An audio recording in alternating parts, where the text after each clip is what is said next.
Yo, what's up guys, it's me, King Cobra. So a week from now, the Kingpyn high stakes tournament is taking place, and I'm really excited for this boxing match. Not only am I into boxing as well as movies, I also do boxing.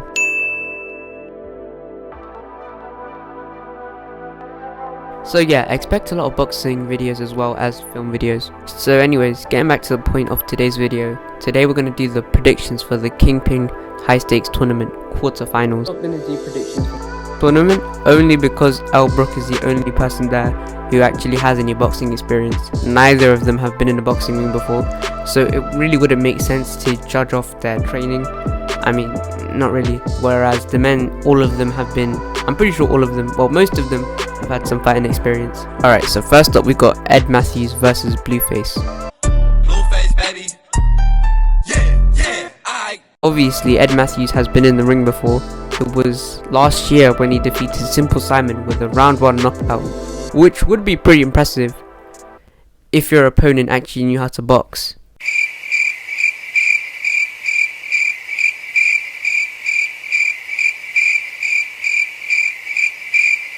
Blueface has also got a win in the ring before, and judging off the fact that he was meant to fight on Misfits 01 and Social Gloves 2, I can tell that he's been pretty consistent with training. So I'm gonna give this win to Blueface. I think he beats Ed Matthews comfortably. Side note, I don't know if that match is in the tournament. I don't think it's part of the tournament. I think it's just a match on the same day, but you know. Alright, next up we got Whindersson Nunes versus Felipe? I don't know how to say his name, but anyways, I didn't know who either of these fighters were until the tournament. Turns out that Whindersson's a pretty big deal in Brazil, so I'm gonna go with Whindersson only because he's actually been in a boxing match before, whereas Felipe hasn't, and he's more MMA centric. So yeah. Alright, next up we got my mate Nate versus King Kenny.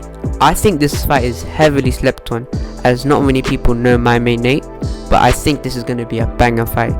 Reason being is that my mate Nate, let's not judge him. I know he's playing the Mr. Nice Guy role right now, but he is free and no, he knows how to. Now many fans have mixed feelings on King Kenny as a boxer. Some think he's good, others think he's overrated. Ultimately, I believe he's in the top 10. Like it or not, he did beat FaZe Sensei, who has 10 years worth of boxing experience, which is an achievement for him.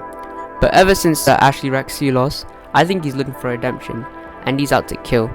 So my prediction for my mate Nate versus King Kenny, I think it's gonna go to the decision, and I think King Kenny's gonna bring home the W. Alright, next up we got Jarvis versus Tom Zanetti. This is gonna be a great fight.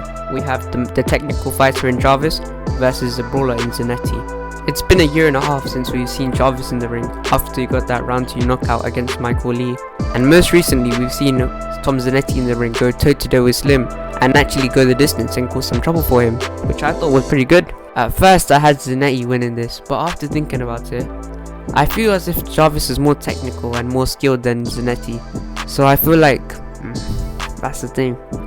I think Jarvis is going to edge it out and he's going to bring home the W by probably by points decision. But it's going to be a great fight. For me, that's my fight of the night personally. And finally, the moment we've all been waiting for, the dreaded rematch, Anisong Gibb versus Austin McBroom.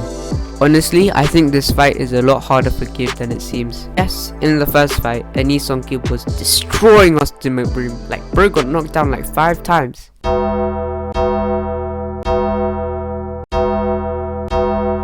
But I think it was more the fact that McBroom got knocked down with some heavy shots and still conjured up the strength to get back up. Did he win? No.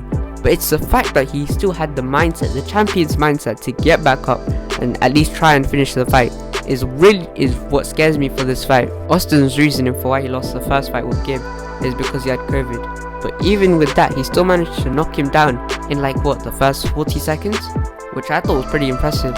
Ultimately though, when it comes to the rematch, I do have Gibb winning this again, and that's because after the McBroom fight, he's still been staying consistent, he's still been sparring, training, etc, and I don't think Austin's been that consistent with it. So yeah, I think the fight would end with a nasty KO from Gibb, like nasty, like so hard that Austin cannot get up. He just can't, like he's down on the floor, like medics are getting there, everything. Or if Austin's been staying consistent, dare I say, I think it's going to go the distance. And I think Austin might win. But that's only if he's staying consistent. In conclusion, I think for the winner of the Kingpyn tournament as a whole, it would either be Jarvis, Gibb, or Kenny. I'm pretty sure the winner of the Kingpyn tournament gets the opportunity to fight KSI in August. So I mean, we'll see how that goes. But anyways, thanks for watching. Have a great day, and yeah, subscribe for more weekly uploads.